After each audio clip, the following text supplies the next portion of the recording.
ঠাকুর শ্রী রামকৃষ্ণ কাশীপুরের বাগানে রহিয়াছেন। সন্ধ্যা হইয়া গিয়াছে। ঠাকুর অসুস্থ। উপরের হলঘরে উত্তরাশ্ব হইয়া বসিয়া আছেন। নরেন্দ্র রাখাল দুইজনে পদসেবা করিতেছেন।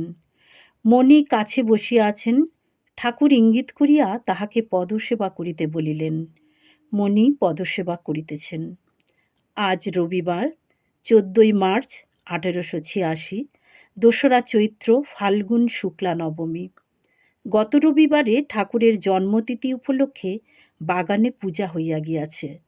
গত বর্ষে জন্ম মহোৎসব দক্ষিণেশ্বরের কালীবাড়িতে খুব ঘটা করিয়া হইয়াছিল। এবার তিনি অসুস্থ। ভক্তেরা বিষাদ সাগরে ডুবিয়া আছেন। পূজা হইল, নামমাত্র উৎসব হইল। ভক্তেরা সর্বদাই বাগানে উপস্থিত আছেন ও ঠাকুরের সেবা করিতেছেন। শ্রী শ্রী মা ওই সেবায় নিশিদিন নিযুক্ত। ছোকরা ভক্তেরা অনেকেই সর্বদা থাকেন। নরেন্দ্র, রাখাল, নিরঞ্জন, শরৎ, বাবুরাম, যোগিন, কালী, লাটু প্রভৃতি। বয়স্ক ভক্তেরা মাঝে মাঝে থাকেন ও প্রায় প্রত্যহ আসিয়া ঠাকুরকে দর্শন করেন বা তাহার সংবাদ লইয়া যান। তারক, শীতির গোপাল ইহারা সর্বদা থাকেন। ছোট গোপালও থাকেন। ঠাকুর আজও বিশেষ অসুস্থ। রাত্রি 2 প্রহর।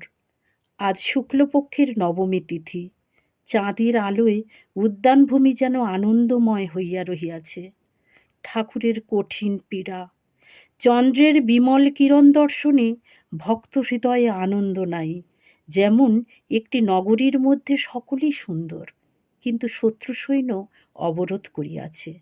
চতুর্দিক নিস্তব্ধ, কেবল বসন্ত নীলস্পর্শে বৃক্ষপত্রের শব্দ হইতেছে। উপরের হলঘরে ঠাকুর শুইয়া আছেন, ভারী অসুস্থ। নিদ্রা নাই।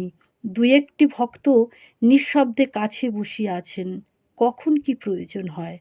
এক একবার তন্দ্রা আসিতেছে ও ঠাকুরকে নিদ্রাগত প্রায় বোধ হইতেছে।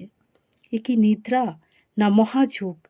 ইয়স্মিন স্থিত ন দুঃখেন গুরু নাপি বিচল্যতে।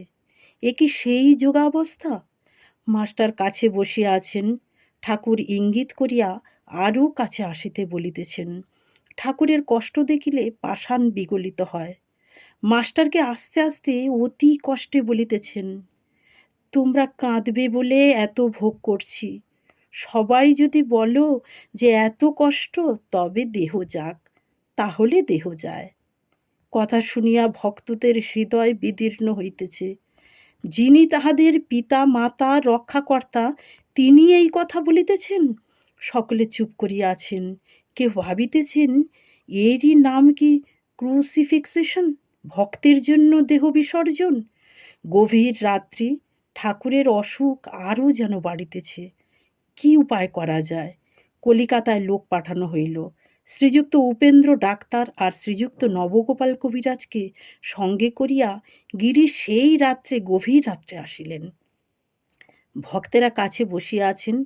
ঠাকুর একটু সুস্থ হইতেছেন। বলিতেছেন, দেহের অসুখ, তা হবে দেখছি, পঞ্চভূতের দেহ।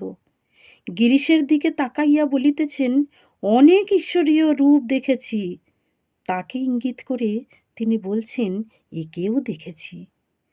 ওং নিরঞ্জনং নিত্যমনন্ত রূপং ভক্তানুকম্পা ধৃত বিগ্রহং বৈ ঈশাবতারং পরমেশমিডং তং রামকৃষ্ণং শিরসা নমামি।